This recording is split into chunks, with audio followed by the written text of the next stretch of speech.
everyone, hope you guys are having a fantastic day so far. Wanted to pop on and talk about something that I don't think the church has done a very great job of historically in the past. And that topic is preparing singles for the place of marriage. Now, let me tell you what I think the church has done a great job of overemphasizing, and not just the church, but society. You know, the church does a lot of talk and preparation around preparing people for their wedding day. Right? You know, there's a lot of talk about, hyping that day up and getting everybody prepared for that. And then there's not a lot of talk towards singles about how to actually prepare for a marriage, I feel like. And this is a really important topic that we talk about, not just with married couples who are already in it, but with singles who are preparing to get in this place, right? A lot of churches have some phenomenal curriculum and courses and all of this stuff that is, implemented for married couples who are already married.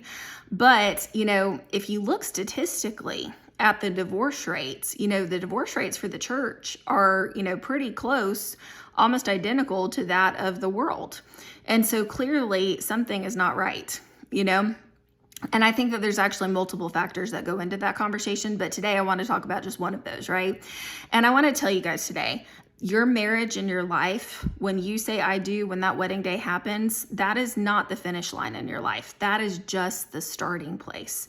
I've talked to a lot of gents who they're like, oh my gosh, the pursuit is over. I'm finally married. Now I can just relax. No, that's just the beginning. Right? I talk to a lot of ladies. They put all this time and preparation into planning their wedding day and, doing all of this stuff. And then they feel like after that day is over, they're done. And it's like, no, that's actually where everything actually just begins, And am I hating on your actual wedding day? Of course not. It should be fun. It's an exciting time, right? But we've got people who will dump hundreds of thousands of dollars. Some people, not all people, but people will go into debt creating this one day for themselves, and then they don't invest any of their time and energy into topics about how to make a marriage actually work, how to thrive in a marriage, how to enjoy yourself in a marriage, right? How to work as a team. We don't spend enough time talking about wives respect your husbands, husbands love your wives. We don't spend enough time talking about how to serve one another. We don't spend enough time talking about how to love God's way. We don't spend enough time about, preparing people and waiting and not participating in sin before marriage, and how that hurts you and sets you up for a lot of damage when you do get married down the line, and talking about faithfulness. And we don't spend enough time preparing people for having the conversations that are really important to have prior to marriage. And I know that this makes it seem like it's just not fun, right? Understand me clearly that that's not where I'm coming from on this, right? But I think that we are not having enough conversations with people about the concept of marriage, particularly singles, right? Because it's not just, a finish line. A lot of people look at the dating and courtship process as being kind of the big hurdle that they've got to get through. And then once they're married, they can just kind of, lay back and do nothing, right? No, you have to be, very intentional, right, to steward and facilitate a healthy marriage. And it's going to be, if you do it God's way, it's going to be one of the most rewarding and fantastic experiences of your life, but it's not always easy. Amen. You're bringing two lives into one. There's some sacrifice involved, right? There's some preparation that needs to happen, right, in terms of how you approach this. And so if you kind of change your thinking, and instead of thinking of your wedding day as kind of the finishing line, and if you can kind of think of it as the start of the rest of your life, it really puts things into perspective. And, it really helps you to have a lot of conversations that are very needed, for preparing for the very best in your personal life. And so let's say that you're single and you are wanting to dive more into this topic. You're wanting to ask God to prepare your heart for the place of marriage one day. I wanted to read you guys a little passage of what they often read at weddings, because I think this is really important today. This is 1 Corinthians chapter 13, verses 4-7. It says, "Love is patient and kind.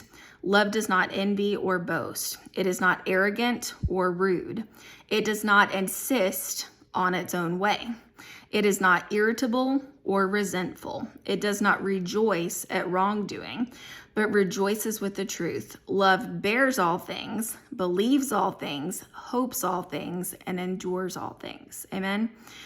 What would happen if you, as a single, regardless of whether or not you have anybody in your life right now, right? What would happen if you as a single would start to do some self-examination on yourself, right?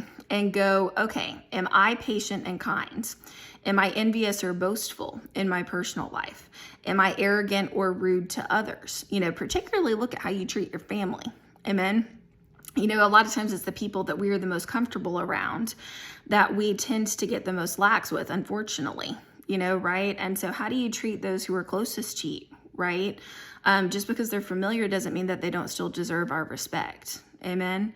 It says it does not insist on its own way. There's a big one, and we need to be turning these into prayers. Those of you guys who are singles, who are wanting to enter into a place of marriage one day, turning these into prayers. God, help me to crucify my flesh. Help me not to just insist on my own way all the time, right? Help me not to be irritable or resentful in my interactions with others. Help me not to rejoice at wrongdoing, but help me to rejoice with the place of truth. Help me to serve my spouse well. Help me to bear all things, believe all things, hope all things, endure all things, and to have a long-lasting attitude that I'm in this for the long haul. What would it look like if we prepared singles for not just a day of their life representing their wedding day, but if we actually prepared them and taught them on concepts that were going to help them in their future marriage? Amen. So again, I'm sorry, you're getting a little bit of my pet peeve rabbit trail on this concept, and understand that I'm not against weddings and the wedding day. It's going to be beautiful, incredible, amazing. I'm looking forward to my own one day, right? It's going to be phenomenal, but we shouldn't put more emphasis on that day than we do on preparing for the rest of your life, ladies and gents. And part of what you can do is to ask God to prepare you ahead of time if this is a desire of your heart. Amen. Hope you guys have a great day. I'll chat with you again soon.